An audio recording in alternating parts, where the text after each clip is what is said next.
अभी आज की क्लास में। सो फटाफट से सारे के सारे स्टूडेंट्स आ जाइए।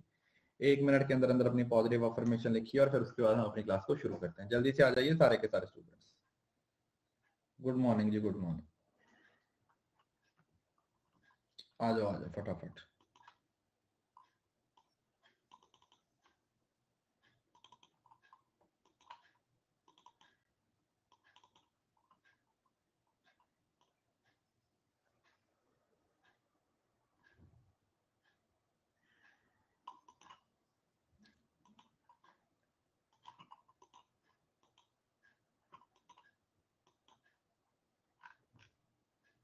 गुड मॉर्निंग सभी को गुड मॉर्निंग। कैसे हो, सब बढ़िया?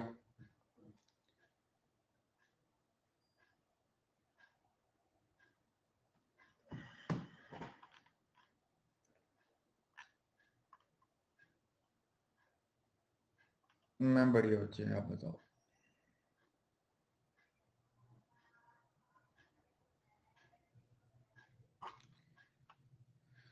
ओके, सो चलिए हम पढ़ रहे थे, पॉल्यूशन कर रहे थे ना। थोड़ा सा रह गया था हमारा पॉल्यूशन वाला टॉपिक। अच्छा, अभी वीडियो डाला है, ठीक है? आज एक शाम तक देख लेना उसे। वर्ल्ड वेटलैंड डे, ठीक है? क्योंकि मैंने आपको कल बोला था कि आपको अब डेली बेसिस पे एक एक टॉपिक, चाहे वो करंट अफेयर्स का हो, पीवाईक्यू से हो, वो मैं प्रोवाइड करना शुरू कर दूंगा। तो मैंने उसका कल NILP दिया था और आज वर्ल्ड वेटलैंड डे है, कल सर्व शिक्षा अभियान। इस तरीके से वीडियोस आपको डेली बेसिस पे मिलती रहेंगी, ठीक है? थोड़ा थोड़ा करके ही सही, हम काफी सारी चीजों को अलग से कवर करते रहेंगे।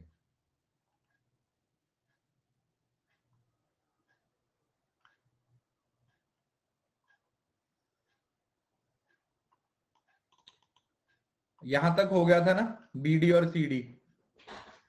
यहां पर हमने ये डिस्कस किया था कि जो CD है that is slightly better.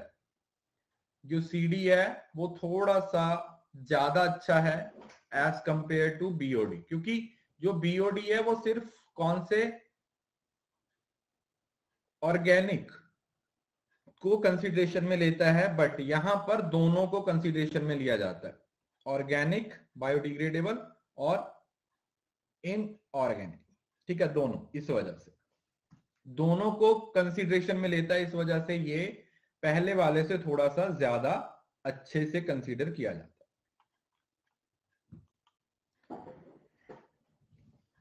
Eutrophication, lakes receive their water from surface runoff and along with its various chemical substance and mineral। कि जितनी भी लेक्स हैं उनका जो पानी आता है वो अपना नहीं होता, ठीक है? वो यहाँ वहां से आता है, जैसे सरफेस का रन ऑफ होता है या फिर अदर वेरी अलग अलग तरीके के जो केमिकल सब्सटेंस या मिनरल्स हैं उसमें आके क्या करते हैं, मिल जाते हैं। Over period spanning millennia ageing occur as lakes accumulated mineral and organic matter and gradually get filled up, ठीक है? धीरे धीरे वो क्या होते रहते हैं, इसमें ऐड होते रहते हैं और एकदम से वो क्या हो जाता है, एक लेवल पे आके क्या हो जाता है, भर जाता है। The nutrient enrichment of the lakes promote the growth of algae, aquatic plants and various fauna. This process is natural eutrophication। तो ये जो सारे न्यूट्रिएंट्स होते हैं वो अलग अलग जगह से इकट्ठे होते हैं और कहाँ पे आ जाते हैं, उस लेक्स में आ जाते हैं और उनका जो एक लेवल होता है वो बढ़ जाता है। उसको क्या बोला जाता है? That is known as eutrophication. Similar nutrient enrichment of at the accelerated rate is caused by human activities and consequent aging phenomena is known as cultural eutrophication। अगर वो नेचर की वजह से हो रहा है तो उसको यूट्रिफिकेशन बोल दिया जाता है, और अगर इंसानों की वजह से, ह्यूमन एक्टिविटीज की वजह से हो रहा है तो कल्चरल यूट्रिफिकेशन बोल दिया जाता है। On the basis of their nutrient content lakes are categorised as oligotrophic, जिसमें बहुत कम न्यूट्रिएंट्स होते हैं, फिर मेसो आता है और फिर यूट्रोफिक। मतलब 3 कैटेगरी बना दी। ओलिगो में सबसे कम होते हैं, जिसमें सबसे कम मिनरल्स होते हैं। मैसो का मतलब मिड, जिसमें मॉडरेट होते हैं। और यूट्रॉफिक का मतलब क्या हुआ, जिसमें बहुत ज्यादा न्यूट्रिएंट रिच होती है। इससे आपको एक बार पेपर में क्वेश्चन पूछा गया था, ठीक है जी, एक बार यहां से क्वेश्चन पूछा भी गया था, तो इसको याद रखना है। 3 कैटेगरीज बना दी गई हैं, ओलिगो, मेसो और यूटो। A vast majority of lakes are in India are either eutrophication or mesotropic because of nutrient derived from their surroundings of organic waste entering them। ठीक है, तो इंडिया में जो जितनी भी लेक्स हैं वो इंडिया में मतलब ओलिगोट्रॉपिक नहीं है। जो इंडिया में लेक्स है ना, या तो उनमें मॉडरेट लेवल पे न्यूट्रिएंट्स हैं या फिर उनपे काफी हाई लेवल पे काफी ज्यादा न्यूट्रिएंट्स हैं। ठीक है जी, इज इट क्लियर? तो ये क्वेश्चन समझ आ गया, मीनिंग समझ आ गया। मीनिंग अंडरस्टैंड करना बहुत ज्यादा जरूरी है, क्वेश्चन बनता है इससे, इससे काफी सारे क्वेश्चन पूछे जाते हैं। उसके बाद आता है लैंड पोल्यूशन। देखो लैंड पोल्यूशन बहुत सिंपल सा पोल्यूशन होता है, लैंड पोल्यूशन में कुछ खास बताने के लिए है नहीं। लैंड जो जमीन है वो कैसे पोल्यूटेंट होती है। धरती की जो ऊपरी सतह होती है, आपको पता है कि वो फसलों के लिए, वो पेड़ पौधों के लिए सबसे ज्यादा इंपॉर्टेंट होती है, क्योंकि उसमें सबसे ज्यादा न्यूट्रिशंस होते हैं और उसी में से सारी चीजों को लेके पेड़ पौधे हैं वो बड़े होते हैं। बट जो अर्थ का लैंड सरफेस है, अगर आप जमीन का, मिट्टी का गलत इस्तेमाल करते हो तो उससे क्या हो जाता है, जैसे बोला है ना, पुअर एग्रीकल्चर प्रैक्टिसेस, मिनरल एक्सप्लॉयटेशंस। अपनी बच्चे आप देख लीजिए, जैसे ये कोर्स तो अब इन बिटवीन चल रहा है, तो आप नया कोर्स जब शुरू होगा उस वाली क्लासेस से लाइव कर सकते हो और बाकी क्लासेस को रिकॉर्डिंग से कवर कर सकते हो। वैसे हमारा लाइव कोर्स है, जो नया कोर्स है वो 11 बजे चल रहा है, ठीक है जी, जिसमें हम एवरेज पढ़ रहे हैं। तो आप वहां से शुरू कर सकते हो और बाकी क्लासेस को आप रिकॉर्डिंग से कवर कर सकते हो। डीआई से आप लाइव शुरू कर दो, क्योंकि मैथ की क्लासेस को लाइव ही अटेंड करोगे तो ज्यादा अच्छा लगेगा। जैसे मिनरल एक्सप्लॉयटेशन, बहुत ज्यादा लोग, आप लोगों ने देखा होगा कि वो जो पेस्टिसाइड्स होते हैं ना, और ज्यादा फसल की और ज्यादा फसल हो, जैसे ये ना, बिल्कुल पता क्या होता है सिस्टम, जैसे हर चीज एक लेवल तक सही है। कहने का मतलब क्या हुआ, जैसे आप लोगों ने एक चीज देखी होगी, जो लोग जिम वगैरह में जाते हैं या जो लोग बॉडी बिल्डिंग में जाते हैं, उसमें वो लोग बहुत ज्यादा वल्नरेबल हो जाते हैं, उनको बहुत ज्यादा हार्ट अटैक आते हैं, उनको बहुत ज्यादा हेल्थ इश्यूज होते हैं। क्यों? क्योंकि वो क्या चाहते हैं कि हम ज्यादा से ज्यादा प्रोटीन खाएं, ज्यादा से ज्यादा ये जितने भी सप्लीमेंट्स आते हैं, ताकि जल्दी से बॉडी है वो ग्रो हो जाए। ऐसा होता है, आप लोगों को पता है इस चीज के बारे में। कि वही चीज फसलों पे होती है कि लोग चाहते हैं कि अच्छा यार, इस पेस्टिसाइड से तो इतनी जल्दी है वो फसल हो जाएगी, इतनी अच्छी फसल हो जाएगी, समझ रहे हो ना, उस टाइम पे आपको रिजल्ट दिखते हैं, बट लॉन्ग टर्म में उसका जो नुकसान है वो होता है जमीन को भी और फसल को। Land pollution is responsible for damage done to natural habitat of animals, deforestation or damage done to natural resource and general uglifying of our communities. जमीन बंजर हो जाती है बिल्कुल। Pollution, polluting the land by harmful chemicals can lead to entry of pollutant into food chain। उससे क्या हो जाता है कि जो वो जितना भी पोल्यूटेंट है अल्टीमेटली घूम के किस में आएगा, हमारे खाने में आ जाएगा। यस और नो? क्योंकि वही फसलें तो हम खा रहे हैं, वही फसलों से जो खा रहे हैं तो वो हमारे खाने का क्या हिस्सा है। Normally fertiliser, even the defecating in the open space also cause pollution. ठीक है, तो ये सिंपल सी वॉइस ट्रक होगी, एक सेकंड।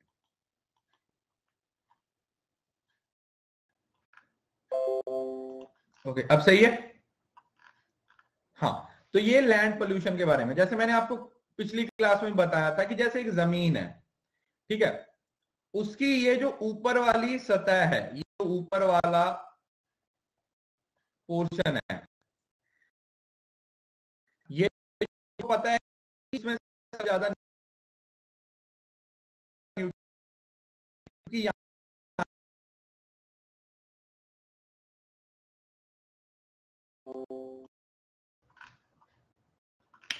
अभी सही है, हो गया था। चलो, अरे हो जाता है, जिसमें मैं भी कुछ नहीं कर सकता। तो यहाँ पर ऊपर की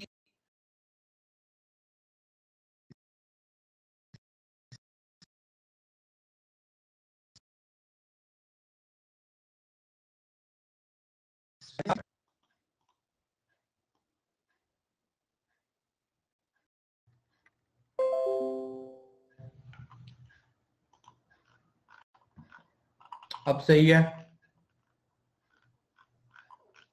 अगर सही है तो बता दीजिए। क्लियर है? ओके। तो मैं इस स्लाइड पे समझा रहा था, लैंड पोल्यूशन के बारे में हम बात कर रहे हैं कि ये जो धरती की ऊपर की सतह है, ये वाली, हमें पता है कि सबसे ज्यादा न्यूट्रिएंट्स यहां से ही होते हैं। तो लोग क्या करते हैं, एक पर्टिकुलर जमीन पे बार बार वही फसल उगाते रहते हैं, एक ही फसल लगातार उगाते रहते हैं, जिसकी वजह से जो ये धरती के न्यूट्रिएंट्स होते हैं वो सिर्फ उस फसल के लिए रह जाते हैं और धीरे धीरे खत्म हो जाते हैं। मतलब यहाँ पर, हाँ, मोनोक्रॉपिंग बोल सकते हो आप इसको, वी कॉल इट मोनोक्रॉपिंग। एक ही फसल उगाते रहना, जिससे क्या हो जाती है, धरती की फर्टिलिटी क्या हो जाती है, खत्म हो जाती है, उसके जो न्यूट्रिएंट्स होते हैं वो क्या हो जाते हैं, वो खत्म हो जाते हैं, जिसकी वजह से कहीं ना कहीं आप उस जमीन पे देखा होगा आप लोगों ने, इंडिया में भी बहुत सारी जगह ऐसी हैं जहां पर बिल्कुल फसल नहीं होती है, बिल्कुल भी फसल वहां पे नहीं होती है। क्यों नहीं होती है? उसका रीजन है कि लोग, मतलब ऐसा नहीं है कि हाँ, मतलब सिर्फ अगर कोई बाढ़ आ गई तो उससे ऊपर की सतह चली गई, नहीं, लोग भी इसका बहुत बड़ा रीजन है, ह्यूमन ग्रीड भी इसका बहुत बड़ा रीजन है, जिसकी वजह से क्रॉप्स जो धरती है वो क्या होती है, खराब होती है। अब सबसे बड़ा रीजन तो सॉइल एरोजन। सॉइल एरोजन का मतलब क्या हुआ कि जमीन की ऊपरी सतह का क्या हो जाना, किसी भी रीजन की वजह से, नेचुरल रीजन की वजह से या फिर मैन मेड रीजन की वजह से। ठीक है जी, हमारे हमारे रीजंस की वजह से या फिर नेचुरल रीजन से। ठीक है, कई बार बाढ़ भी आ जाती है ना, आपको पता है, बाढ़ आने से क्या हो जाता है, जमीन की ऊपर की सतह है वो साथ बह जाती है, पानी के साथ क्या हो जाती है, बह जाती है, जिससे वहां फिर भी एक क्या हो जाती है, प्रॉब्लम क्रिएट हो जाती है। Soil erosion can be defined as movement of top soil from one place to another. ठीक है, जो धरती की ऊपरी सतह है वो एक जगह से दूसरी जगह पर चली जाती है। Soil erosion removes rich humus top soil develop over many years through vegetable decay and microbial degradation and thus strips the land of valuable nutrients for the crop. अब ये जो जमीन की ऊपरी सतह है ना, ये धीरे धीरे बनती है, समझ रहे हो ना, इसमें बहुत सारे अलग अलग जैसे पेड़ पौधों के पत्ते हैं या और न्यूट्रिएंट, मतलब ये नेचुरली बनती है। कोई भी जगह है वो कितनी ज्यादा फर्टाइल होगी ये हम डिसाइड नहीं करते हैं, वो उसका इन्वायरमेंट है, वो कितनी न्यूट्रिएंट रिच है, ये चीज डिसाइड करती है। जैसे कहीं कहीं पे देखा होगा, जैसे पंजाब और हरियाणा है, आप लोगों ने देखा होगा पंजाब और हरियाणा में सबसे ज्यादा एग्रीकल्चर होती है, अगर आप पूरे इंडिया को कंपेयर करो। ठीक है, पंजाब और हरियाणा में मतलब पूरे इंडिया के कंपैरिजन देखा जाए तो सबसे ज्यादा एग्रीकल्चर है वो देखें। उसमें क्या है कि यहाँ तो लोगों का मेन काम ही एग्रीकल्चर से रिलेटेड है, और दूसरा कि यहाँ पर जो जमीन है वो फर्टाइल है उस चीज को लेके। ठीक है, समझ रहे हो ना। और जैसे अगर आप राजस्थान वगैरह चले जाते हो तो वहां पर ये नहीं है, अगर आप राजस्थान में चले जाते हो तो वहां पर जमीन है वो इतनी फर्टाइल नहीं है, जिसकी वजह से वहां पर एग्रीकल्चर के लिए इतना स्कोप नहीं रहता। ठीक है जी, वहां पर जाके एग्रीकल्चर के लिए इतना स्कोप है वो नहीं रहता। Soil erosion remove rich humus, ये तो हो गया। Strip mining for minerals and coal waste thousands of acres of land each year, हर साल लाखों एकड़ जमीन है इससे क्या हो जा रही है, बंजर हो जा रही है। denuding the earth and subjecting the mined area to widespread soil erosion problem, the increase of urbanization due to population pressure। अब इसका एक और रीजन भी है कि जैसे जैसे पॉपुलेशन बढ़ रही है वैसे वैसे पेड़ों को काटा जा रहा है, डिफॉरेस्टेशन हो रही है। तो डिफॉरेस्टेशन भी क्या है, it is also soil erosion, deforestation भी सॉइल इरोजन ही है। Sediment loads in nearby streams में increase as much as 500 to 1000 times. तो ये आगे आने वाले टाइम में और भी इंक्रीज होने वाला है, ये कम नहीं होने वाला। Industrial waste. Large number of industrial chemicals, dyes, acid, fertilizer companies, pharmaceuticals company find their way into soil and are known to create many health hazards including cancer. अब यहाँ पर पंजाब में ही मैं आप लोगों को बताता हूँ, पंजाब के ही एक गांव की खबर देख रहा था, न्यूज आ रही थी कुछ 3-4 दिन पहले। तो वहां पर जो मोटर आती है ना, जो खेतों को पानी लगाने के लिए होती है, उसमें से एकदम लाल रंग का पानी आना शुरू हो गया, एकदम रेड कलर का पानी, समझ रहे हो ना, एकदम रेड कलर का पानी है वो आना शुरू हो गया है। वो क्या है, इट इज लाइक वो इंडस्ट्री लगी हुई है, तो इंडस्ट्री की जितनी भी वो चीजें हैं वो सब जा रही हैं जमीन में, जिसकी वजह से जमीन के नीचे का पानी भी एकदम से क्या हो गया, खराब हो गया, समझ रहे हो ना। तो ये जो अलग अलग तरीके की बीमारियां आ रही हैं, ये कहां से आ रही हैं, ये यहीं से आ रही हैं। These are some of the reason जिसकी वजह से इतना कुछ है वो देखने को मिल रहा है। एकदम रेड कलर का पानी। Urban waste, because of modern lifestyle and eating habits, the urban waste are becoming very dangerous to the humans. Urban waste include both which non degradable और harmful to society in long run. अब जैसे ये लोग हैं वो खाने, समझ रहे हो ना, आप लोग इस चीज को नोट डाउन करना, आप इस चीज को थोड़ा सा ध्यान से देखना कि आप में से बहुत सारे लोग होंगे वो शहर में रहते हैं और बहुत सारे लोग हैं वो गांव में रहते होंगे, ठीक है। हमारा कनेक्शन दोनों साइड पे है, क्योंकि हम अगर गांव में रहते हैं तो हमें काम करने के लिए, क्लास लेने के लिए बाहर जाना पड़ता है, ठीक है। तो हम दोनों सिनेरियो को देखते हैं। तो एज कंपैरिजन गांव, अगर आप शहर में देखते हो तो वहां पर गंदगी है वो कहीं ना कहीं ज्यादा होती है। उसके बहुत सारे रीजन है। अब हम उन रीजंस पे जाने की कोशिश नहीं करेंगे, हम सिर्फ एक लाइफस्टाइल के बारे में बात कर रहे हैं। हम ये, क्योंकि देखो हम ये बोलते हैं ना कि हम बहुत ज्यादा डेवलप हो रहे हैं जी, शहर में रहना चाहिए, शहर बहुत ज्यादा डेवलप्ड हो रहे हैं, बट उसमें एक चीज ये भी है कि जितनी ज्यादा डेवलपमेंट हो रही है उससे ज्यादा नुकसान भी हो रहा है, उससे ज्यादा नुकसान भी हो रहा है। आप किसी भी, आप एक चीज नोट डाउन करो, मैं आपको बताता हूं, एक चीज देख लेना, आप जहां पर भी रहते हो वहां के बस स्टैंड पे चले जाना, बस आपको बस स्टैंड के आगे पीछे ऊपर नीचे एक बहुत बड़ा नजदीक ही कूड़े करकट का ढेर मिल जाएगा। 110%। आप कहीं पे भी हो, किसी भी शहर में हो, आप किसी भी शहर के बस स्टैंड में चले जाओ, उसके आसपास इधर उधर कहीं ना कहीं आपको बहुत बहुत ज्यादा गंदगी है वो देखने को मिल जाएगी। और कुछ लोग, कुछ कहीं कहीं पर तो बस स्टैंड के अंदर ही होती है, समझ रहे हो ना। तो these are some of the reason जिसकी वजह से अर्बन वेस्ट है वो भी जमीन की जो फर्टिलिटी है उसको खत्म कर रहा है। एग्रीकल्चर सोर्स, अब ये हमने पहले डिस्कस कर लिया है। Fertiliser in the run off water that field can cause eutrophication in water bodies. Pesticides are highly toxic chemicals which affect humans. जितने भी पेस्टिसाइड्स होते हैं उन पेस्टिसाइड से भी क्या होता है, नुकसान होता है। प्लास्टिक बैग, अब देखो प्लास्टिक के बारे में हमने बोला था कि प्लास्टिक कभी खत्म ही नहीं होता, समझ रहे हो ना। प्लास्टिक ऐसी चीज है जो एक ऐसा पोल्यूटेंट है जो खत्म ही नहीं होता। आप इसको कुछ भी कर लो, पोल्यूटेंट को कुछ भी कर लो, ये कभी खत्म नहीं होता।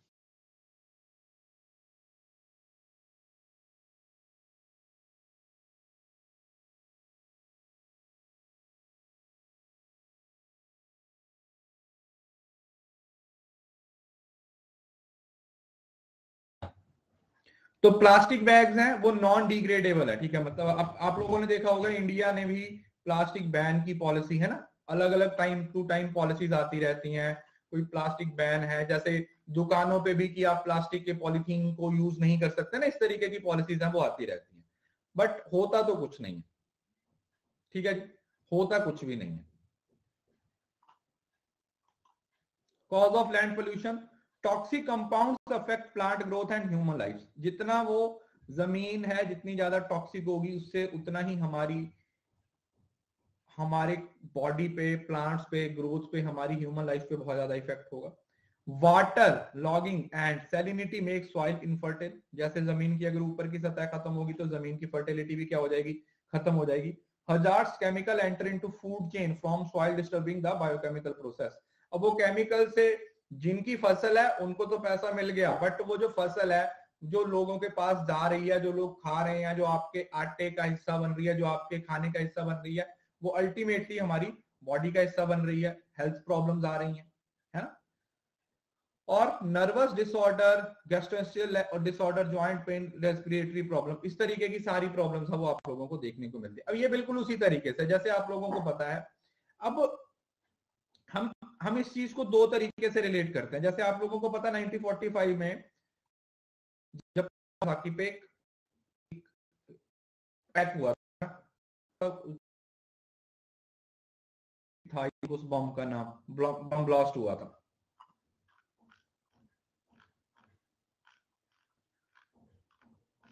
अभी आवाज सही है? ये अभी भी स्टक हो रही है? ओके कई बार ना 2-4 सेकंड के लिए थोड़ी स्टक हो जाती है, कोई बात नहीं। तो 1945 में जो न्यूक्लियर अटैक हुआ और अभी जो यूक्रेन में हो रहा है, देखो ये जंग हो जाएगी अल्टीमेटली टेबल पे ही होता है, जो अल्टीमेट डिसीजन आता है वो टेबल पे ही आता है यार।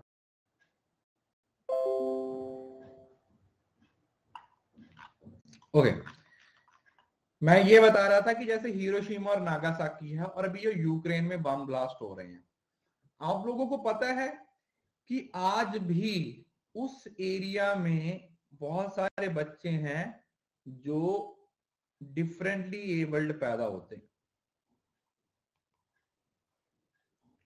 आज भी वहां पर बहुत सारी पॉपुलेशन है जो उस चीज का शिकार है।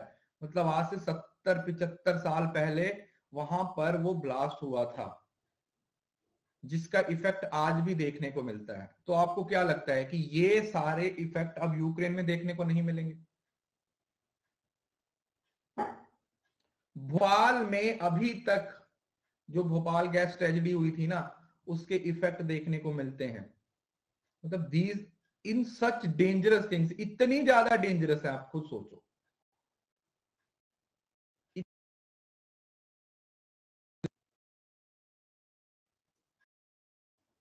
आपको पता है दिवाली के टाइम पे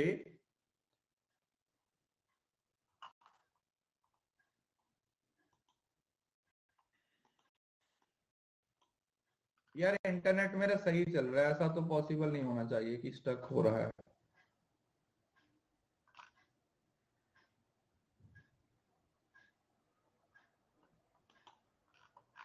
दिवाली के टाइम पे जो अस्थमा पेशेंट होते हैं उसमें से कितने लोगों की डेथ हो जाती है दिवाली के टाइम? दिवाली में इतना ज्यादा पोल्यूशन होता है और उन लोगों को क्रैकर्स की वजह से एनवायरमेंट इतना ज्यादा क्या हो जाता है, खराब हो जाता है, वो उसका डायरेक्ट को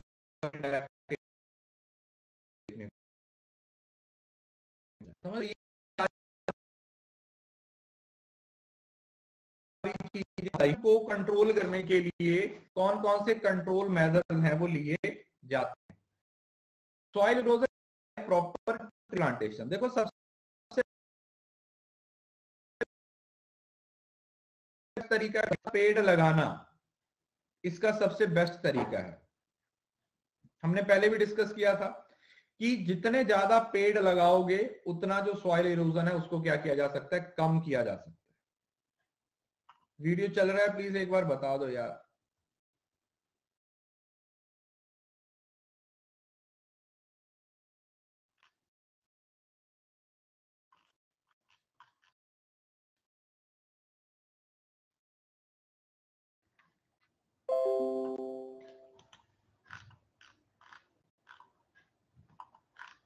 यार पता नहीं क्यों आज, देखो मेरे इंटरनेट बिल्कुल सही चल रहा है, बताइए।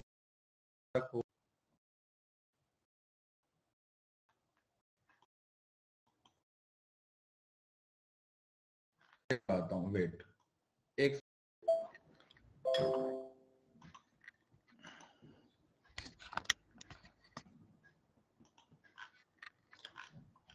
अब सही है? Let me just check. अभी मैंने लैन केबल के साथ कनेक्ट किया है, आई थिंक शायद उसकी वजह से प्रॉब्लम हो रही है। चलिए, तो कंट्रोल कैसे किया जा सकता है? कंट्रोल करने का सबसे बेस्ट तरीका क्या है? सबसे बेस्ट तरीका क्या है कि अगर हम ज्यादा से ज्यादा पेड़ लगाएंगे, अगर ज्यादा से ज्यादा पेड़ लगाया जाएगा तो उससे बड़ी आसानी से सॉइल पोल्यूशन को क्या किया जा सकता है, कंट्रोल किया जा सकता है। All the waste from industry must be dumped into proper treatment. अब देखो, जो गंदगी है, जो वेस्ट है, उसका कोई सोल्यूशन तो नहीं है, मतलब उसको पैदा होने से तो नहीं रोका जा सकता, बट अगर उसको सही तरीके से डंप किया जाए तो वो भी एक बहुत फायदेमंद चीज है। समझ रहे हो ना? जैसे आपके घर में भी है, अब घर में तो गंदगी होगी होगी, ठीक है, गंदगी को साफ करना भी जरूरी है, मगर उस गंदगी को अगर आप अपने घर में ऐसे ही फैला दोगे तो उसका नुकसान है। बट अगर आप उस कूड़े करकट को एकदम से प्रॉपर से इकट्ठा करोगे, किसी जगह पर डंप करोगे, तो उससे फायदा होगा। अब चाइना है, आप लोगों को पता है, पीछे से चाइना से एक न्यूज आई थी, चाइना ने अपना एक पावर प्लांट वेस्ट से बनवा दिया, मतलब जो वेस्ट को पावर में कन्वर्ट करता है। वो जितना भी वेस्ट होता है वो उस प्लांट के अंदर, मतलब वो एक बड़ा सा एक सिस्टम सा लगा हुआ है, जैसे वो टावर टाइप होता है ना, वो उसमें डाल देते हैं जाके, जितना भी वेस्ट होता है उस वेस्ट से पावर जनरेट करता है। समझ रहे हो ना? तो ये use of synthetic fertiliser must be avoided instead natural fertiliser. Natural fertiliser का इस्तेमाल करना चाहिए, वो ज्यादा अच्छा है। एजुकेट पीपल रिगार्डिंग कॉन्सिक्वेंस, लोगों को अवेयर करना चाहिए, चाहे वो समझे या ना समझे, क्योंकि लोग समझते तो नहीं, आप लोगों को भी पता है ना, आप लोगों ने भी ये चीज नोट की होगी कि लोग नहीं समझते हैं यार। लोगों को ना, मतलब कुछ लोग तो इतने ज्यादा वो होते हैं ना, मतलब उनको लगता है कि बस हमें कौन होता है कहने वाला, हमें कौन कह सकता है, हमारी मर्जी है। कुछ लोग होते हैं ना, इस तरीके का एटीट्यूड होता है जिनका। अगर आप किसी को बोलोगे ना, बोलोगे तेरे बाप का क्या जाता है, लोग इस तरीके का डायलॉग, एग्जैक्टली ये डायलॉग बोलते हैं ऐसा। Toxic and non degradable material must be totally ban, और रिसाइकलिंग और reuse of industrial and domestic waste can minimise soil pollution considerably. ठीक है, ये नॉर्मल पॉइंट्स हैं जो आप लोग देखते हो। हाँ, बोलते एग्जिस्टेंशियलिज्म है भाई, मेरी जिंदगी है, मैं जो मर्जी करूं। भाई तेरी जिंदगी है तो तू अपनी लाइफ में करना, तू सड़क पे खड़ा होके इतनी गंदगी क्यों फैला रहा है ना? यहाँ पे खड़े होके तू गंदगी क्यों फैला रहा है? तो बहुत नेगेटिव चीजों को देखना मिलता है आप लोगों को।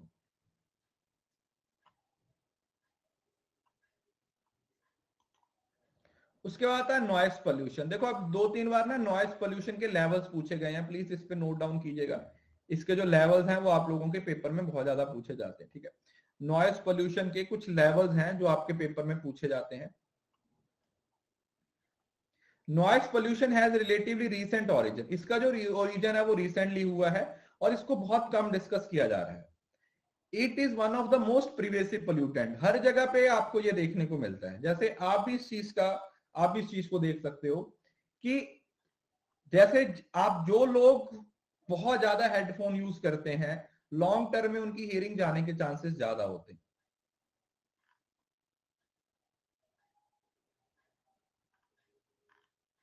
समझ रहे हो ना?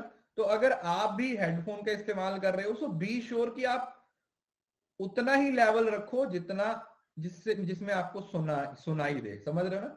ऐसा नहीं कि इवन के, आप लोग ये चीज को नोट डाउन करो ध्यान से, आप लोग इस चीज को ध्यान से नोट डाउन करो, जब आप हेडफोन कनेक्ट करते हो ना और उसकी आवाज बढ़ाते हो ना, इवन के फोन पे भी एक मैसेज आता है कि इससे ज्यादा आवाज है वो आपके कानों के लिए नुकसान दे सकती है, if you want to increase then increase, आता है नोटिफिकेशन। तो इस वजह से, तो अगर आप भी बहुत ज्यादा हेडफोन यूज करते हो तो बी श्योर कि आप लेवल उतना ही रखें जितना आपको, क्योंकि हाई वॉल्यूम है वो आपको, आपका वो खराब कर देती है, मतलब समझ रहे हो ना? सबसे ज्यादा बोले लोग पता है कौन होते हैं? जो डीजे, जो ये बहुत ज्यादा पार्टियां करते हैं ना, जो डीजे पे ज्यादा रहते हैं, वो लोग जो सारा दिन इतने लाउड स्पीकर सुनते रहते हैं। आप लोगों ने देखा होगा, वो तो सारा, आप किसी शादी में से आते हो ना, मतलब आप बहुत खुशी खुशी जाते हो कि यार खाना, मगर एक टाइम ऐसा आ जाता है जब आपके अंदर से आवाज आती है यार घर जाना है यार मुझे, सर दर्द होना शुरू हो जाता है, आपके कानों में से सी सी की आवाज आनी शुरू हो जाती है, क्योंकि इतना लाउड म्यूजिक चल रहा होता है या नहीं होता? तो वो लोग सारा दिन उसी म्यूजिक में रहते हैं, एक लेवल तक ही हम उस चीज को बर्दाश्त कर पाते हैं, उसके बाद हमें लगता है कि नहीं यार हमें घर जाना है बस। हाँ, people tends to underestimate the problem because it is not possible to smell, see और touch। ये क्योंकि इतना एग्जिस्ट करती है, बट हम इस चीज को बहुत ज्यादा सीरियसली नहीं लेते हैं। Noise pollution is any loud sound that are either harmful or to human as animal. ये ह्यूमंस और एनिमल्स दोनों के लिए होती है। आप लोग ये देखो, बहुत ज्यादा लाउड साउंड होती है तो जानवर भी डर जाते हैं।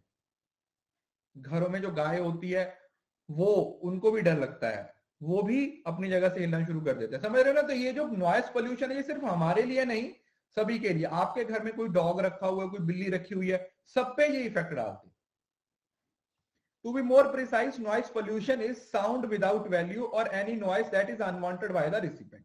Noise like other pollutant is by product of industrialisation, urbanisation and modern civilisation sources. Indoor का मतलब होता है produced by household gadgets like घर पे जैसे radio, TV, generator, electric fan, washing machine, और कुछ घरों में तो कूलर होते हैं।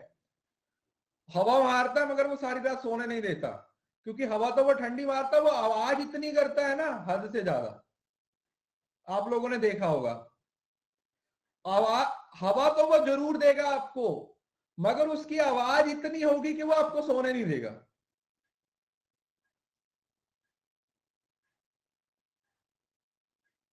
होता है या नहीं होता? कुछ घरों में ना वो एक, आजकल तो चलो पंखे आते हैं, वो ना पुराने टाइम पे एक पंखा आता था जो वो ऐसा होता है ना, ये फैन होता है जिसके दो ही पंख होते हैं। क्या बोलते हैं उसको? यहाँ पर फराटा पक्का बोलते हैं उसको, फराटा ही बोलते हैं। अरे भाई साहब, वो लगा, मतलब उसकी इतनी ज्यादा स्पीड और इतनी ज्यादा आवाज होती है ना, मतलब कैसे, मतलब आप इस चीज के बारे में क्या ही बोले, मतलब हद से ज्यादा, मतलब इसके, और इसकी इतनी ज्यादा स्पीड होती है, वो इतनी ज्यादा तेज चलता है कि अगर कोई मक्खी मच्छर गलती से चला जाए ना, तो मतलब उसके बचने की कोई चांस नहीं है भाई। ये एक ऐसा खतरनाक टूल है ना पंखा, मतलब अरे मक्खी मच्छर क्या, हमारा हाथ वाथ यहाँ पे लग जाए ना तो भी बचने का कोई चांस नहीं है, काट के फेंक देगा। और ये सबसे ज्यादा पता कहां पे होते हैं? ये सबसे ज्यादा पता कहां पे होते हैं? जो फंक्शंस लोगों के घरों में होते हैं, शादी होगा किसी की, कुछ घरों में कोई मैरिज का फंक्शन होता है, या वैसे मैरिज से 2 दिन पहले रिश्तेदारों के सामने लगा रखे होते हैं। रिश्तेदारों के लिए ये पंखे लगा रखे होते हैं ताकि अगर किसी को, ना तो हम सोने देंगे ना आपको जीने देंगे, आप आए हो तो आपको पता चलना चाहिए। तो ये इंडोर में आ जाता है बहुत ज्यादा अलग अलग तरीके से। और आउटडोर है जो सड़क पे चलता है, ठीक है, पी पी पौ पौ पा पा, आप लोगों ने देखा होगा। जैसे यहाँ पर जब मैं ऑफिस से क्लास लेता हूं तो आपको थोड़ा बहुत डिस्टरबेंस आती है, मगर यहाँ पे आप लोगों को मेरे ऑफिस में जो टाइम पीस लगा हुआ है ना, उसकी टिक टिक तक भी सुनाई देती है। इतनी शांति है यहाँ पे। सुनती है या नहीं सुनती? बट जब मैं कॉलेज में, ऑफिस में होता हूँ तो वहां पर क्योंकि वो रोड पे है तो उसमें पी पी पू पू पापा ये सारी आवाजें आती रहती, तो वो सारे जैसे ऑटोमोबाइल्स, रेल ट्रैफिक, एरोप्लेन्स और activities such those market like religious, social, cultural, sports activities, ठीक है, ये इस तरीके की एक्टिविटीज होती है। अब ये वाली चीज आप लोगों ने याद रखनी, दिस इज वेरी इंपॉर्टेंट। यहां से 3 बार क्वेश्चन पूछा गया, यहां से आप लोगों को 3 बार क्वेश्चन पूछा गया। 3 लेवल्स हैं डीबी। डेसिबल्स में क्या किया जाता है? मेजर किया जाता है। Industrial area, commercial area, residential area, silence, मतलब एक वो जोन जो साइलेंस है। साइलेंस में डे टाइम पे 50 और नाइट में 40। उसके बाद आता है जहां पर हम रहते हैं तो 55 और 45। कमर्शियल में 65 और 55, और इंडस्ट्रियल में 75 और 70। ये आप लोगों ने याद रखना। आपको 8 में से कोई भी पूछा जा सकता है, इसको रट लीजिए, इसको रट लीजिए, ये बहुत ज्यादा जरूरी है, इससे क्वेश्चन पेपर में पूछा गया। साइलेंट जोन कौन से होते हैं? जहां पर बिल्कुल आवाज नहीं कर सकते, ठीक है, जैसे हाँ बिल्कुल हॉस्पिटल, समझ रहे हो ना, हॉस्पिटल हुआ, लाइब्रेरी हुई, ऐसे आईसीयू वगैरह है। उधर किसी के दिल की चीड़ फाड़ हो रहा हो, वहां पे डीजे लग रहा हो, डॉक्टर का हाथ थोड़ा इधर उधर हो गया, वो तो गया ना, वो तो निकल लिया। समझ रहे हो ना, ये चीजें बहुत इफेक्ट करती हैं। स्कूल कॉलेजेस के में भी इसी कैटेगरी में आते हैं, ठीक है। वो एकदम से दिल को काट के सही करने लगे और एकदम से ऐसे हाथ लग गया और ऊपर नीचे लग गया तक तो गया पेशेंट। तो फिर बोलते हैं सर जी नॉइस पोल्यूशन से तो कोई नुकसान ही नहीं होता। अरे भाई बंदा भगवान के पास पहुंच गया और इससे ज्यादा नुकसान क्या होगा। बंदा तो दुनिया छोड़ के चला गया, अभी तुम बोल रहे हो कि सर नॉइस पोल्यूशन से तो कोई नुकसान ही नहीं होता।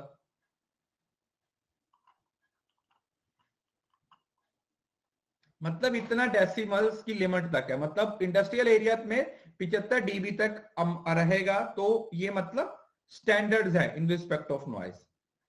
ये ठीक है, एक बार देख लेना। ये टाइम है, सुबह का जो डे टाइम है वो सुबह 6 बजे से रात को 10 बजे तक है। रात को 10 बजे से सुबह 6 बजे तक का जो टाइम होता है वो नाइट टाइम कंसीडर किया जाता है।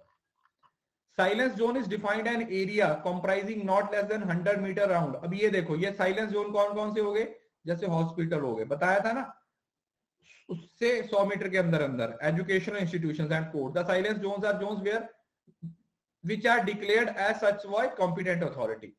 Mixed categories areas are declared one of the four mentioned categories. dB ये decimals बोला जाता है। Decibel is the unit which noise is measured, ठीक है। dB क्या होती है, एक यूनिट है जिससे आप नॉइस को मेजर करते हैं। ये वाला चार्ट सबसे ज्यादा पूछा जाता है, तो इस चार्ट को आप अच्छे से याद रख लीजिएगा। Is it clear? This chart is very very important, तो इस चार्ट को आप लोगों ने याद रखना। Effect of noise pollution. Noise pollution से क्या क्या होता है देखो, hypertension, longer exposure to loud noise result in elevated blood level which cause hypertension. Tension, BP बढ़ जाता है जैसे लोगों का। हियरिंग डिसेबिलिटी, सुनना चुप बंद हो जाता है ना, आप किसी को आवाज मारते हो तो बंदा ऐसे बोलता है, क्या आप लोगों ने देखा होगा, ये भी होता है। स्लीपिंग डिसऑर्डर, लोग रात को सो नहीं पाते, लोग रात को सो नहीं पाते। और cardiovascular issues, loud noise result in increase in normal blood pressure and cause several अलग तरीके की डिजीजेस, ठीक है, हार्ट अटैक वगैरह, ये सारी चीजें इसकी वजह से हो जाती। इंसोमेनिया है ना, सिर्फ दिल टूटने से नहीं होता भाई, पूरा दिन म्यूजिक सुनने से भी हो सकता है। और कहीं बोलो कि सर दिल टूट गया इस वजह से नींद नहीं आ रही, वो तो 2-4 दिन के बाद आ जाएगी जब कोई नहीं आ जाएगी। बट अगर दिमाग, ये जो नॉइस पोल्यूशन है वो दिमाग में इतना ज्यादा भर गया है तो यहां पर बिल्कुल नींद नहीं आएगी। तो ये हाइपरटेंशन हो गया, हियरिंग डिसेबिलिटी हो गई, स्लीपिंग डिसऑर्डर हो गया, या फिर ये इस तरीके की जो सारी प्रॉब्लम्स हैं वो नॉइस पोल्यूशन की वजह से हो जाती है।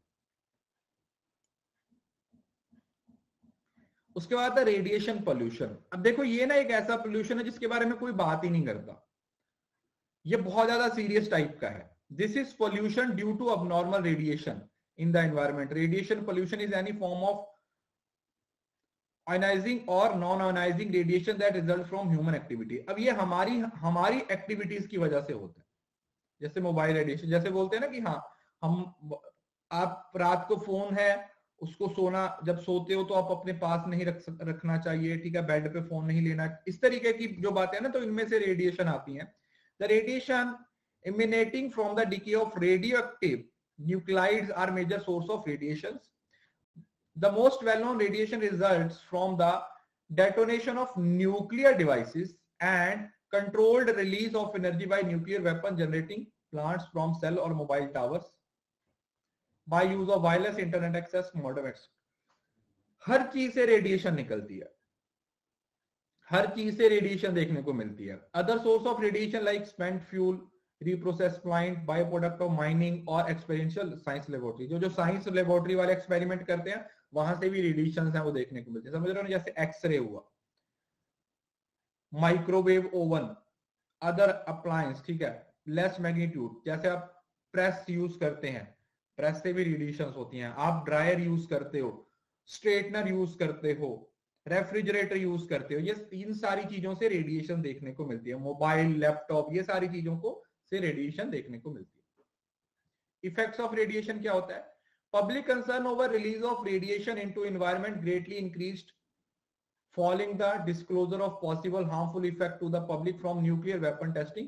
The accident 1979 at 3 Mile Island nuclear power generating plant near Harrisburg and catastrophic 1986. मतलब ये चेर्नोबाइल के बारे में तो आप लोगों ने सुना होगा न्यूज में, ये वर्ड, इसका बहुत ज्यादा जिक्र हो रहा है आजकल। जो यूक्रेन में झगड़ा हो रहा है, जो यूक्रेन में, उसमें ये वाला जो है ना सोवियत रशिया का जो न्यूक्लियर प्लांट है जहां पर वो ब्लास्ट हुआ था, उसके बारे में आप लोगों ने देखा होगा, इसके बारे में आप लोगों ने सुना होगा कि कितना ज्यादा नुकसान होता है। हाँ, इस पे सीरीज भी, आई थिंक सेम नाम पे सीरीज भी है, मैंने देखी नहीं है, मैंने सुना है सेम नाम पे सीरीज बनाई गई है, उसमें दिखाया गया ये सारी चीजें। इन लेट 90s यूएस और अदर फॉर्म्स ऑफ कैंसर वगैरह इससे देखने को मिलते हैं। ठीक है, ये इतना ज्यादा इंपॉर्टेंट नहीं है। नॉइज पोल्यूशन में से लेवल्स और जो एयर पोल्यूशन है उससे सबसे ज्यादा ये जो जैसे गवर्नमेंट के स्टेप्स हो गए, उसके बाद ये वाला गैसेस वगैरह से क्वेश्चन ज्यादा पूछे जाते हैं। ठीक है, ये इतना भी आप पोल्यूशन में पढ़ लोगे that is more than sufficient. PM10, PM2.5 ये वाले भी आप लोगों को क्वेश्चन पूछे जाते हैं। तो इससे पोल्यूशन वाला टॉपिक है वो आप लोगों का बिल्कुल खत्म हो जाता है।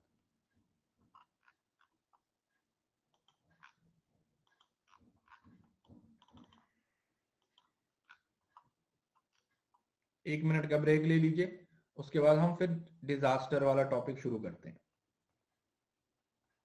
डिजास्टर और रिन्यूएबल एनर्जी, बस 2 टॉपिक्स और करेंगे।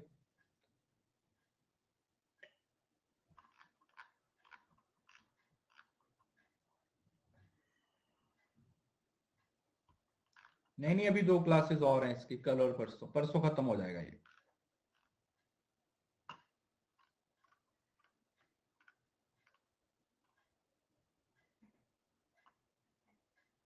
भोपाल गैस पे भी एक सीरीज आई है या आएगी पता नहीं, मुझे मालूम नहीं है। हाँ, नॉइस लेवल के मेजर्स पूछे जाते हैं।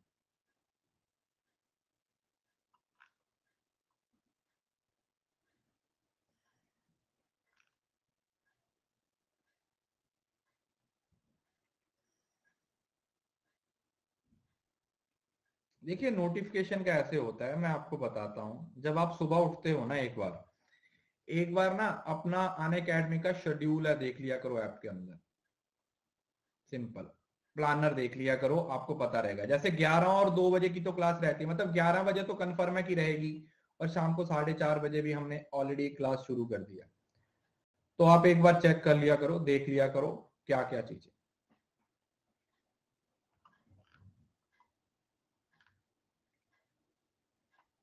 सर नवंबर वाली, अरे हो रही है बेटा मेरी प्रोफाइल में यार। आप लोगों को थोड़ा मेहनत करनी पड़ेगी यार, जाके ढूंढो कहाँ पे मिलेगी। और सब चीजें मेरी क्लास में ही तो है, सब कुछ मेरी प्रोफाइल में ही है, सब कुछ तो शो हो रहा है। चलो अब शुरू करते हैं हम, जो हमारा नेक्स्ट टॉपिक है दैट इज डिजास्टर। देखिए, इसमें बहुत डिटेल में नहीं जाना, टू द पॉइंट बात करेंगे जो आपके पेपर में पूछा जाता है। डिजास्टर है वो एक फ्रेंच वर्ड डिसस्टर से आया है, जिसका मतलब होता है, डेस का मतलब होता है बैड और एस्टर का मतलब होता है तारा। तो मतलब एक ऐसा वर्ड जो एक बुरे तारे के लिए यूज किया जाता है। मतलब बैड स्टार समझ रहे हो ना, कि यार ये एक चीज ऐसी है जो नुकसान पहुंचाने वाली चीज है। This is something that is very very dangerous, एक डेंजरस चीज है, बुरी चीज है। सो disaster, a serious disruption in the functioning of community or society causing widespread material, economic, social or environmental losses which exceed the ability of affected society to cope using its own resources. A disaster is a result from hazard, vulnerability or insufficient capacity. सबसे पहले हमारे पास एक hazard होता है, उसमें जब vulnerability add हो जाती है तो वो डिजास्टर बन जाता है। मतलब कोई भी चीज ऐसी डिजास्टर नहीं बनती, पहले हजार्ड होता है, मतलब खतरा है, खतरे से कितना नुकसान होगा वो उसको डिजास्टर बोलेगा। जैसे मैं आपको इसकी सिंपल सी एग्जांपल बताता हूं, जैसे अर्थक्वेक है, ये डिजास्टर है या हजार्ड है? It is a hazard. Hazard का मतलब खतरा है। अब अगर यही अर्थक्वेक एक रेजिडेंशियल एरिया में आए जहां पर बहुत सारे लोग रह रहे हैं, तो यही डिजास्टर बन जाएगा। Disaster is something that is related with कि उसने कितना नुकसान किया। आप ऐसे सिंपल सी बात याद रखो, अगर यही हजार्ड या ये जो अर्थक्वेक आया वो किसी मारूस्थल में आ गया जहां पर कोई रहता ही नहीं है, किसी मारूस्थल में आ गया जहां पर कोई रहता ही नहीं है, कोई नुकसान ही हुआ, तो किसी भी हजार्ड को डिजास्टर कौन बनाएगा, उससे कितना ज्यादा नुकसान हुआ, कितना हानिकारक है। जैसे बापू सेहत के लिए हानिकारक है, उसी तरीके से वो हजार्ड जो किसी कम्युनिटी के लिए हानिकारक है, उसको डिजास्टर का नाम दे दिया जाता है। उसको किसका नाम दे दिया जाता है? उसको डिजास्टर का नाम दे दिया जाता है। देखो, हजार्ड है, प्रोबेबिलिटी होती है। हजार्ड तो मतलब एक प्रोबेबिलिटी सेवेरिटी है कि अगर ये हुआ तो नुकसान हो सकता है। और एक्सपोजर कि उससे पॉपुलेशन इकोनॉमी पे क्या इफेक्ट होगा। वल्नरेबिलिटी का मतलब कितने सारे लोगों पे उसका इफेक्ट होगा। और कैपेसिटी की क्या हमारे पास तरीका है उसको कंट्रोल करने का। तो आप सिंपल सी बात याद रखिए, जब हजार्ड में वल्नरेबिलिटी ऐड हो जाती है, दैट्स इट, कि उस हजार्ड से कितने लोगों पे कितना बुरा इफेक्ट होने वाला है, कितना नुकसान होने वाला है, उसको आप डिजास्टर का नाम दे देते हो। That's what we call disaster. That's what we call disaster. उसी को डिजास्टर का नाम दे दिया जाता है। ओके जी, मीनिंग समझ आ गया। चलिए अब जैसे देखो, a disaster happen when a hazard impact the vulnerable population. मैंने अभी आप लोगों को बताया, वही भूकंप, वही अर्थक्वेक अगर एक मारुस्थल में आ रहा है, किसी जंगल में आ रहा है, तो वो हजार्ड कंसीडर नहीं हो, सॉरी डिजास्टर कंसीडर नहीं होगा, क्योंकि उससे इकोनॉमी को या बाकी सारी चीजों को उतना नुकसान नहीं होता। बट अगर वही भूकंप एक ऐसे एरिया में आता है जहां पर बहुत सारे लोग हैं, रेजिडेंशियल एरिया में आता है, तो उस केस में वो डिजास्टर बन जाएगा। Earthquake is disaster only to affect people, their properties and activities. अब कई भूकंप तो ऐसे होते हैं, साल में जितने भूकंप आते हैं उसमें से 99 भूकंप ऐसे होते हैं जो आते हैं और चले जाते हैं, हमें पता भी नहीं चलता। वो इतनी कम इंटेंसिटी के होते हैं। साल में, पूरे साल में जितने भी भूकंप आते हैं ना पूरी दुनिया में, उसमें से सिर्फ 1% भूकंप होते हैं जो नुकसानदायक होते हैं। उसमें से सिर्फ 1% भूकंप होते हैं जो नुकसानदायक होते हैं।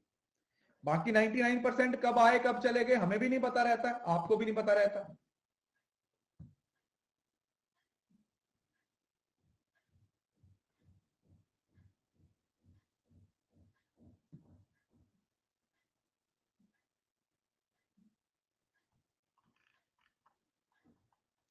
ठीक है जी। अब हजार्ड की क्लासिफिकेशन। हजार्ड का मतलब a dangerous condition or event that threat or have the potential for causing injury to life or damage to property or the environment. The word hazard owes its origin from the hazard as जहर, जिसका मतलब होता है luck. समझ रहे हो ना? मतलब वो हजार्ड जो लक चांस पे है, ठीक है, कि वही वो डिजास्टर हो भी सकता और नहीं भी हो सकता। मैंने भी बताया तो कि वो जो भूकंप आया वो कहां पे आता है, वो बताएगा कि ये हजार्ड था या ये डिजास्टर है। समझ आया? एक सेकेंड।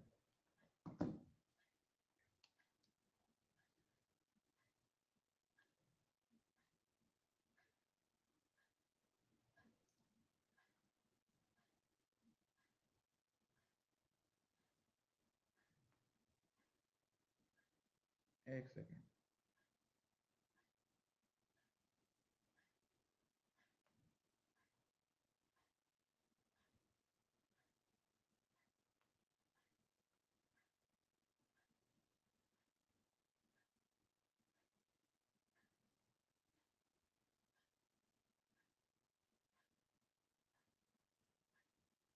ओके, अभी बहुत सारे देखो आप, जापान में मतलब रिसेंट नेपाल में आया था, नेपाल में आया था, जापान में आया था, गुजरात का भूकंप है, ठीक है, तब आई थिंक 2002, छोटे छोटे होते थे हम, 5-5 7-7 साल के। 2002 में आई थिंक, या 2003 में जो गुजरात में, या 2001 में है ना कुछ। तब तब इतना टीवी पे भी नहीं आता था। टीवी पे भी तब हमारे तो दूसरे वो 1-2 चैनल चलते थे, DD1 DD2, है ना, तो इतना पता भी नहीं होता था उस टाइम पे। तो वो जो न्यूज दिखाते हैं, ठीक है, तो वो सारे ये हजार्ड्स की कैटेगरी में आते हैं। अब नेचुरल हजार्ड और मैन मेड हजार्ड का मतलब क्या होगा? देखो इस वाले साइड पे पढ़ लो, ये ज्यादा आपको अच्छा लगेगा। जैसे नेचुरल हो गया meteorological, flood, cyclone, hurricane. Meteorological का मतलब जो कहीं ना कहीं flood, cyclone, snow storm, thunder storm, drought, hot cold waves जो बाय नेचर आते हैं, मौसम से रिलेट कर दें, मौसम से, पानी से। जियो, जियो का मतलब क्या हुआ? अर्थक्वेक, धरती से, volcanic eruption, landslide, tsunami, earth से। ये आपका अर्थ से हो गया, this is with your weather. और इन्वायरमेंटल बायोलॉजिकल जो आजकल हो रहे हैं, जैसे ozone depletion, climate change, solar flare, epidemic, अभी कोविड, कोरोना, ये सारी चीजें। सब देखो कोई कोरोना नहीं है ना? सब पार्टियां हो गई, इलेक्शन हो गया, कहां कोरोना, कुछ भी नहीं। और अगर आप देखो ना, आज से 2 साल पहले बस ये वो आखिरी वीक था हमारा जो हम नॉर्मल थे। आज से 2 साल पहले सिर्फ यही एक महीना, यही एक वीक रह गया था 15 से 22 तक, जब हम नॉर्मल थे, जब हमें लगता था कि जिंदगी गुलजार है। और एकदम से 22 मार्च को सब बंद, 22 मार्च को सब खत्म।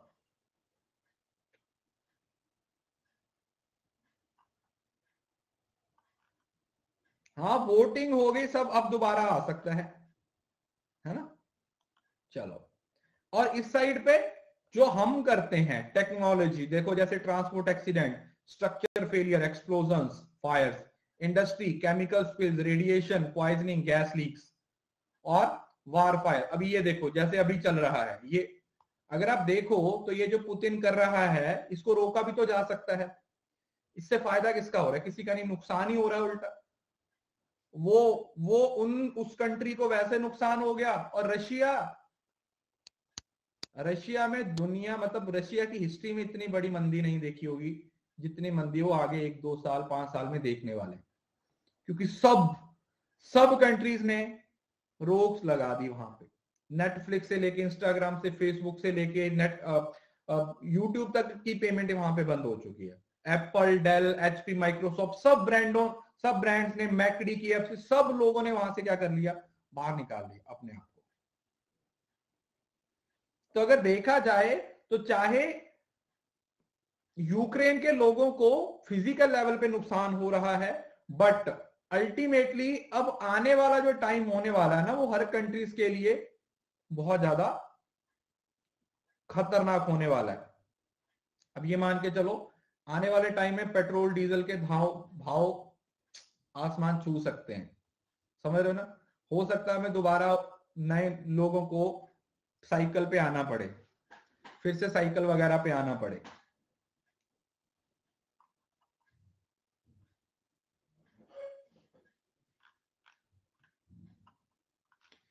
देखो यार, इस दुनिया में जो भी हो रहा है ना, अमेरिका को वर्ल्ड पावर पता है किस वजह से बोला जाता है? This is the reason. सबसे चालाक कंट्रीज में से एक है। किसी भी देश की, किसी भी देश के साथ लड़ाई हो रही हो, किसी का फायदा हो ना हो, चाहे अमेरिका का हमेशा फायदा होता है। अब इस वार से सबसे ज्यादा फायदा किसको हो रहा है? अमेरिका को। हो रहा है या नहीं हो रहा? वो पॉइंट नहीं है हमें, that is not the point. हम यहां पर सिर्फ बता रहे हैं कि ये जो वॉर फायर होता है, ये टेररिज्म, इंटरनल कन्फ्लिक्ट, इससे भी ये भी आपके डिजास्टर का हिस्सा बन जाते हैं। अब हजार्ड और डिजास्टर को इतना ज्यादा डिटेल में जाने की जरूरत नहीं है, सिर्फ ये है कि hazard is a potential, a disaster is a potential realize. मतलब सिंपल कि एक हजार्ड है, जब उसके अंदर वल्नरेबिलिटी ऐड होगी तभी वो क्या बनेगा? तभी वो डिजास्टर बनेगा। Only then it will become disaster. तभी हम बोल सकते हैं कि ये डिजास्टर है।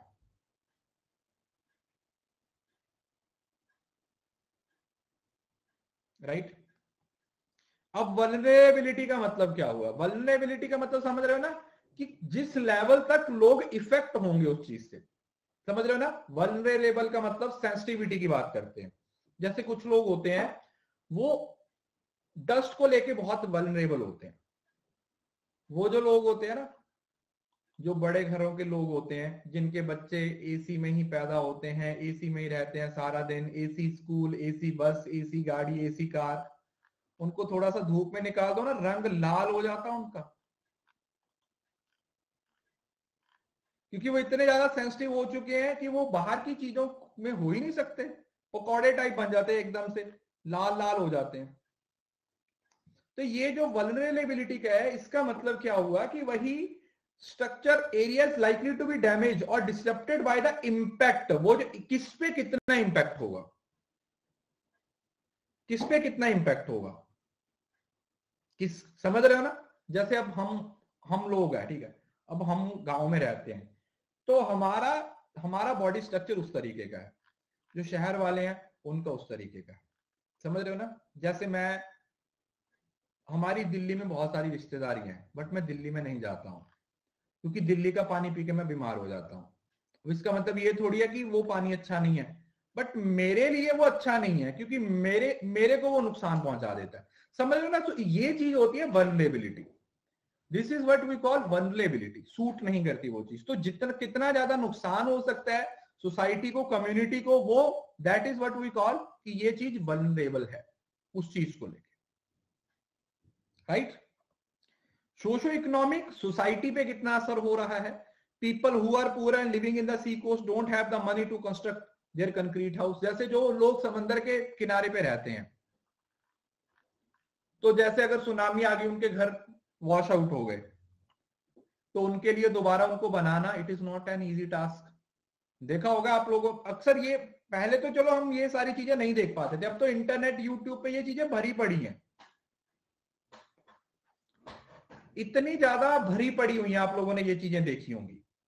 यूट्यूब पे कभी कुछ भी डिजास्टर डालो, जैसे इंडिया में ही सबसे बड़ा डिजास्टर आप लोगों ने देखा होगा उत्तराखंड में, आज से 3 4 साल 5 साल पहले कितनी बुरी हालत हो गई थी वहां पर, देखा होगा वो तो सब लोगों ने देखा है। आज से 4 5 साल पहले की बात, आई थिंक 2012 शायद 15 की, टाइम पता नहीं मुझे याद है, समझ रहे हो ना। तो ये सारी चीजें, दीज आर द वल्नरेबिलिटी, कि कहां पे कितना ज्यादा नुकसान हो सकता है, कहां पे कितना ज्यादा नुकसान हो सकता है उस चीज से।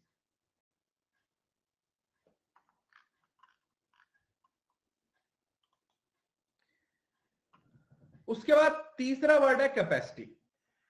कैपेसिटी का मतलब क्या हुआ? Resource, means and strength which exist in household and community and which enable them to cope up with. अब कैपेसिटी के पेपर के पॉइंट ऑफ व्यू से इंपॉर्टेंट नहीं, सिर्फ ये याद रखो कि उस जगह के लोगों के पास रिसोर्सेज कितने उस चीज के साथ डील करने के लिए, समझ रहे हो ना। फिजिकल कैपेसिटी, आपके पास रिसोर्सेज कितने हैं उस डिजास्टर के साथ डील करने के लिए।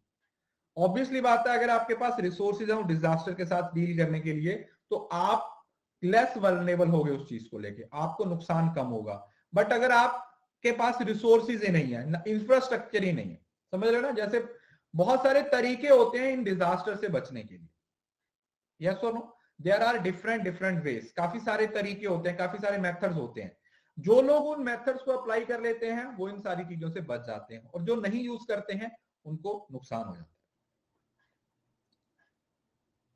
उनको क्या हो जाता है? नुकसान हो जाता है। तो ये है सोशो इकोनॉमिक कैपेसिटी, है कि सोशल लेवल पे कितने रिसोर्सेज हैं आपके पास, और फिजिकल लेवल पे आपके पास कितने रिसोर्सेज हैं, कि कल को अगर ऐसा हो, यस बिल्कुल, आजकल जो बिल्डिंग्स बनती है ना, वो इस तरीके से बनती हैं कि अगर कल को अर्थक्वेक आता भी है तो भी इस बिल्डिंग को कोई नुकसान नहीं होगा। अब ये सोचने की कोशिश करो कि अगर ऐसी बिल्डिंग्स बनेगी, जिससे एक एरिया में ऐसी बिल्डिंग बनी हुई है जो अर्थक्वेक से बच सकती है, और दूसरी बिल्डिंग ऐसी है जो अर्थक्वेक से नहीं बचेगी, तो ऑब्वियसली यहां पर हमारे पास रिसोर्सेज ज्यादा है। थंडर से प्रोटेक्शन के लिए भी होता है, एसिड रेन से प्रोटेक्शन के लिए, समझ रहे हो ना। तो these are some of the capacities, these things are considered as capacities, की ये कैपेसिटी है जिससे क्या होता है कि हाँ भाई, हम इन्वायरमेंट अपना जो जो इसकी वल्नरेबिलिटी है उसको क्या कर सकते हैं, थोड़ा कम कर सकते हैं। What is risk? अब रिस्क क्या है? Measure that expected loss. Risk का मतलब है कि कितना नुकसान हो सकता है। रिस्क होता है हमेशा जिसको आप इवेल्युएट कर सकते हो। याद रखिए, रिस्क उस चीज का होता है जिसको हम मेजर कर सकते हैं, जिसको हम क्या कर सकते हैं, मेजर कर सकते हैं। मेजरेबल रिस्क होता है, मतलब नेचर ऑफ हैजार्ड से पता चल जाएगा, वर्नेबिलिटी और इकोनॉमिक वैल्यू ऑफ, कि भाई अगर ये भूकंप आता है तो इससे कितना नुकसान होगा। measure of the expected losses due to the hazard event occurring in a given area over a specific time period. Risk is the function of probability of particular hazard event than loss which cause, कि भाई उस event के होने की possibility कितनी है और उस पॉसिबिलिटी से किस लेवल तक लोगों को नुकसान हो सकता है, how much the people can suffer from that particular thing. ठीक है जी, कि उस चीज से लोग कितना सफर करने वाले,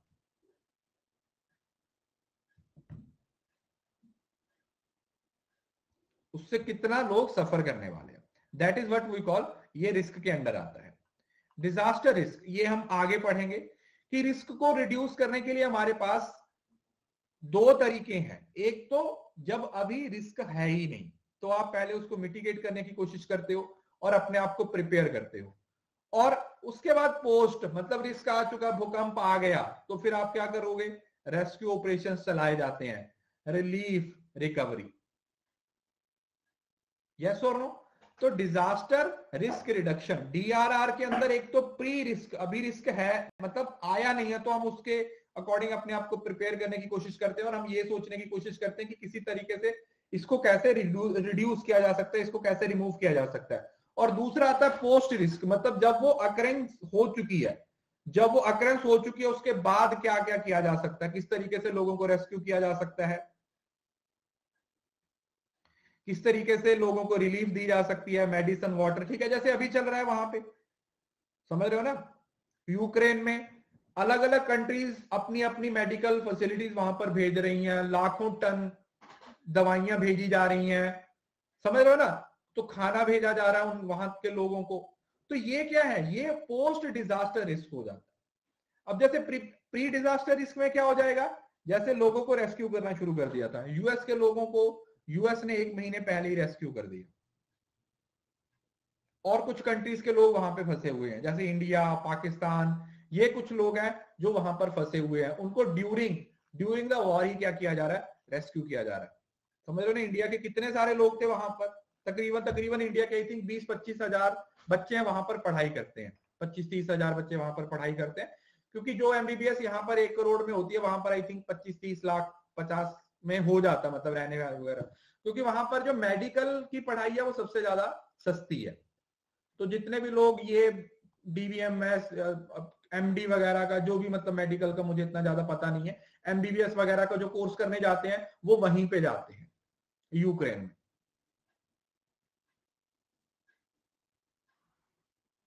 है ना। तो वो, तो ये आपको लाइव एग्जांपल से मैंने आपको समझा दिया कि हम पहले कैसे उसको प्रोटेक्ट कर सकते हैं, और अगर रिस्क हो गया तो बाद में कैसे उसको प्रोटेक्ट कर सकते हैं। तो चलिए बाकी इसको कल कंटिन्यू करेंगे, ठीक है, क्योंकि अभी हमें हमारी 11 बजे भी क्लास है। इसके बाद डिजास्टर खत्म हो जाएगा तो उसके बाद हमारा एक ही टॉपिक रह जाएगा, that is renewable energy. PYQ series शुरू कर रखी है मैं।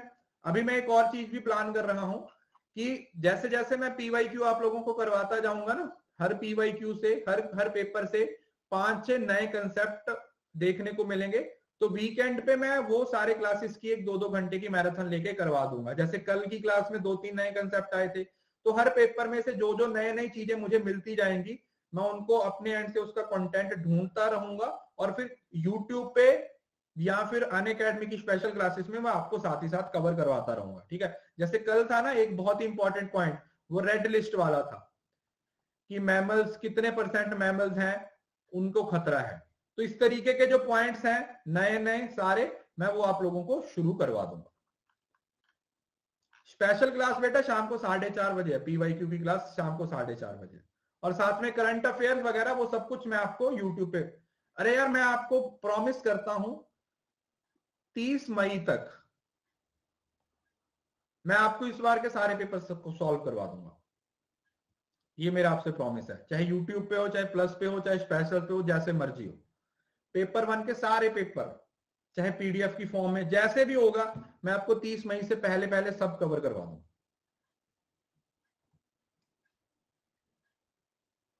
हाँ बिल्कुल।